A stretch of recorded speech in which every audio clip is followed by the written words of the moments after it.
Surat crime બ્રાન્ચે એક સનસનાટીભર્યા ઓપરેશનમાં ઉત્તર પ્રદેશના મોસ્ટ વોન્ટેડ અને કુખ્યાત ગેંગસ્ટરને હથિયારોના જથ્થા સાથે દબોચી લીધો છે।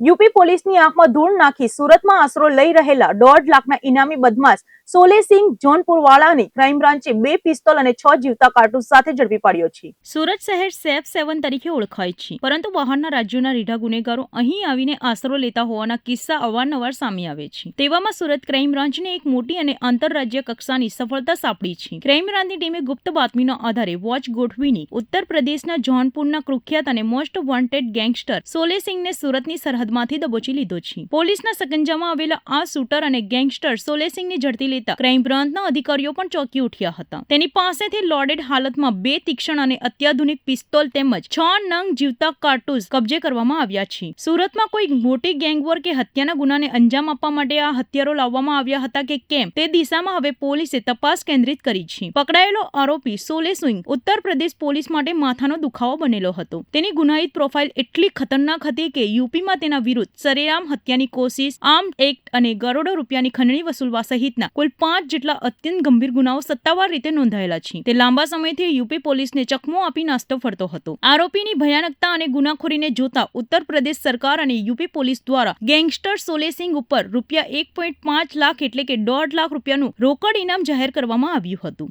યુપી પોલીસ જેની આખા રાજ્યમાં શોધખોળ કરી રહી હતી તે 1.5 લાખનો ઇનામી બદમાશ સુરતમાં છુપાયો હોવાની પાક્કી બાતમીના આધારે ક્રાઇમ બ્રાન્ચે આ ઓપરેશન પાર પાડી ખાખીનું ગૌરવ વધાર્યું છે। ધરપકડ બાદ સુરત પોલીસ દ્વારા આ અંગેની સત્તાવાર જાણ ઉત્તર પ્રદેશ પોલીસને કરી દેવામાં આવી હતી। આ ગેંગસ્ટર સુરતમાં કોના ઇશારે અને કયા સગા સંબંધી કે સ્થાનિક હેન્ડલરની મદદથી આશરો લઈ રહ્યો હતો તેમજ આ હથિયારો ક્યાંથી સપ્લાય કરવામાં આવ્યા હતા તે અંગે સુરત ક્રાઇમ બ્રાન્ચ કડક પૂછપરછ કરી રહી છે। ટૂંક સમયમાં યુપી પોલીસનો કાફલો ટ્રાન્ઝિટ રિમાન્ડના આધારે તેનો કબજો લેવા માટે સુરત પહોંચશે।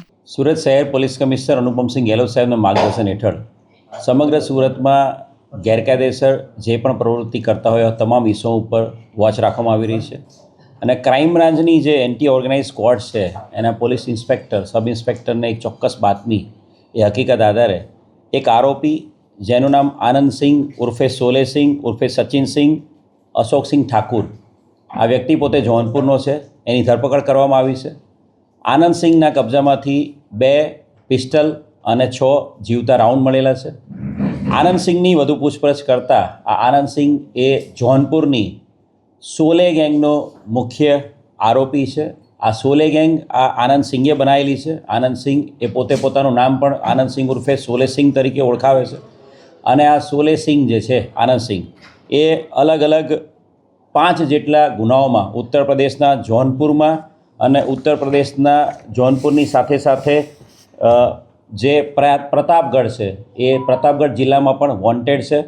આ સોલેસિંહ છે એ ઉત્તર પ્રદેશના જોનપુર વિસ્તારનો સૌથી મોટો બાહુબલી બનવા માટેનો પ્રયત્ન છેલ્લા 10 વર્ષથી કરી રહ્યો છે અને એ અનુસંધાને એણે ઉત્તર પ્રદેશના જોનપુર અને પ્રતાપગઢ વિસ્તારમાં પોતાના અલગ અલગ માણસો ઊભા કરેલા છે અને આનંદસિંહે પોતાની સાથે વેપન રાખીને આખા જોનપુરના આખા પટ્ટામાં અલગ અલગ જે મોટા મોટા વેપારીઓ છે, બિલ્ડરો છે, મોટા જે પ્રતિષ્ઠિત વ્યક્તિઓ છે એને ટાર્ગેટ કરાવતો હતો અને એ પોતે એને ધમકી આપતો હતો અને પૈસા માંગતો હતો અને ધમકી અને પૈસા માંગ્યા બાદ જો પૈસા ના આપવામાં આવે તો એની ઉપર ગોળીબાર કરાવતો હતો।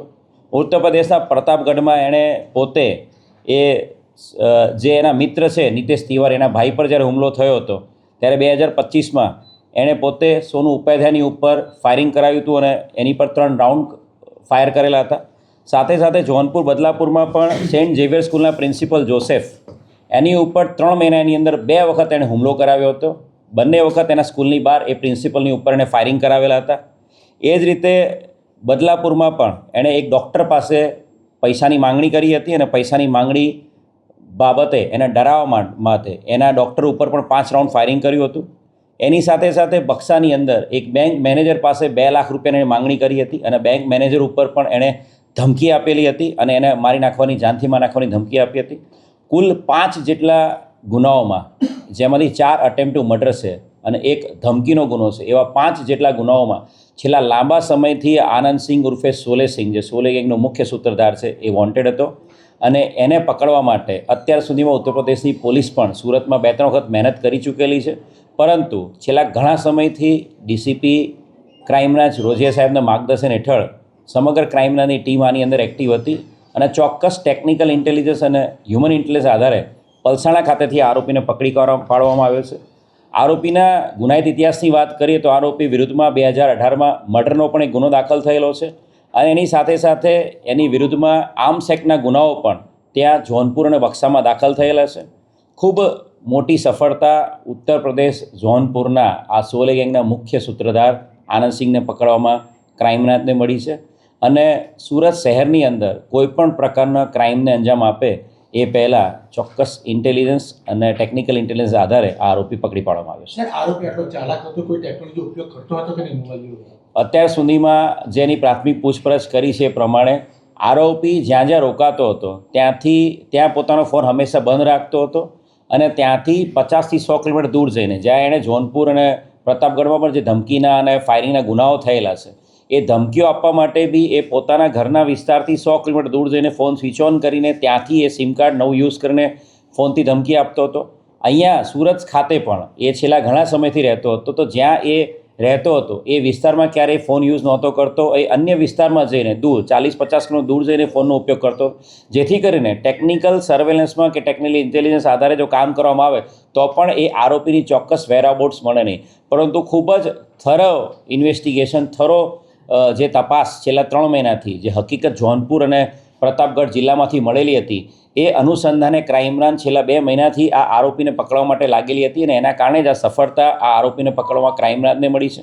વધુ વાત કરું તો આ જે આરોપી છે આનંદસિંહ જોનપુર એટલો મોટો સાતીર અપરાધી છે કે વારાણસીની અંદર આ આરોપીને પકડી પાડવા માટે 1 લાખ રૂપિયાનું ઇનામ ડિક્લેર કરવામાં આવ્યું છે અને પ્રયાગરાજના આઈજી સાહેબે પ્રયાગરાજ રેન્જમાં પણ આ આરોપીને પકડવા માટે 50,000 રૂપિયાનું ઇનામ ડિક્લેર કરવામાં આવ્યું છે.